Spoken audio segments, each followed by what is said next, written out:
look at a man on pay-per-view. We have witnessed something special. After showing WWE why he's the best in the world, CM Punk is now at the top of Tony Khan's promotion as the brand new AEW World Champion. Like many other superstars, Punk too has had his fair share of ups and downs that need to be highlighted on this occasion. I'm Dr. Chris, and here are the highs and lows of CM Punk.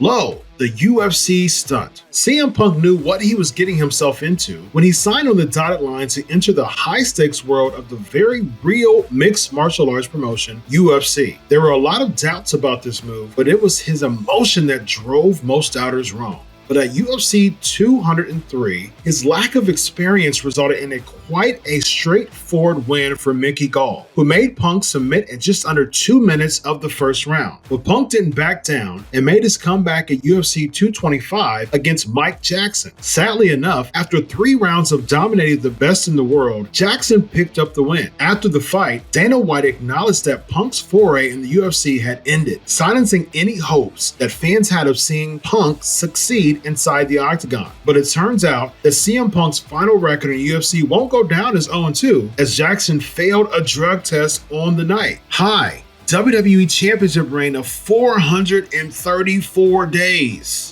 His UFC run might not have been a success, but that doesn't put a damper on his dominating reign as WWE Champion. After CM Punk won the WWE Championship from Alberto Del Rio at Survivor Series 2011, he spent a whopping 434 days as the man to beat for the title. The best in the world racked up 13 pay-per-view title defenses, putting in some amazing performances and raising the game of his opponents as well. Yes, those were 434 days of outstanding wrestling, promos, stories, and moments from the cult of personality himself. Ultimately, he lost his title to The Rock at the 2013 Royal Rumble after the match was restarted due to the Shield's interference. CM Punk, along with Daniel Bryan, was responsible for WWE changing their attitude towards smaller-sized independent wrestlers within the company. If not for this reign, we may not have seen the likes of AJ Styles, Kevin Owens, or Seth Rollins reach the levels that they have now. Low, failure to headline WrestleMania 29. From being an indie favorite to becoming a WWE icon, CM Punk's journey had been quite remarkable, but the straight-edge savior would always look back at that moment where he fell just short of achieving every pro wrestler's dream, headlining WrestleMania.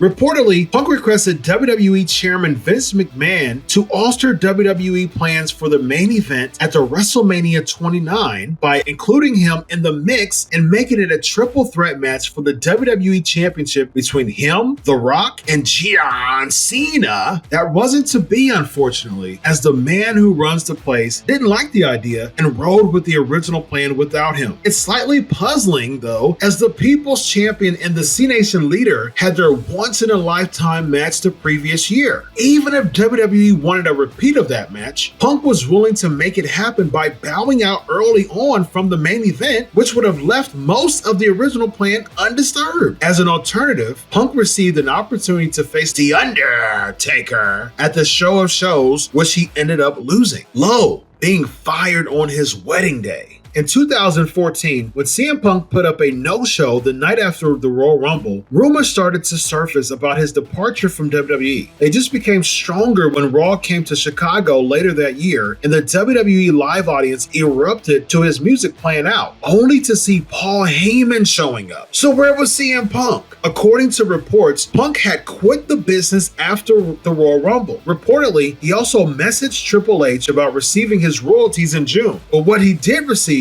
were his termination papers from WWE on June 13, 2014, the day of his wedding with AJ Lee. Vince McMahon went on to claim that it was all just a coincidence, but CM Punk believes otherwise. Highs, the Pipebomb promo. Now, let's talk about the big one, shall we? 11 years ago, arguably one of the most impactful moments of WWE was when CM Punk absolutely shattered kayfabe with an era-defining promo on Raw. During this 6-minute monologue, the best in the world voiced his opinions about the WWE roster, the WWE Universe, and on the McMahon family running the show. But as real as it looked, Punk revealed in his documentary that it was a writer who came up to him and gave him the freedom to air his grievances. Dave Meltzer also mentioned on Twitter that Punk scripted out the whole thing from his own mind and even got certain elements of it approved by Vince McMahon. This came at a time when WWE was getting stale, with many pro wrestling fans switching off completely. The Pipebomb promo injected a much needed boost, created massive interest, and made the product appealing yet again. To be honest, this promo instantly made Punk a fan favorite and one of the top WWE stars for the upcoming years. And that's our list for the day. For more content like this, do subscribe to our channel, Sportskeeda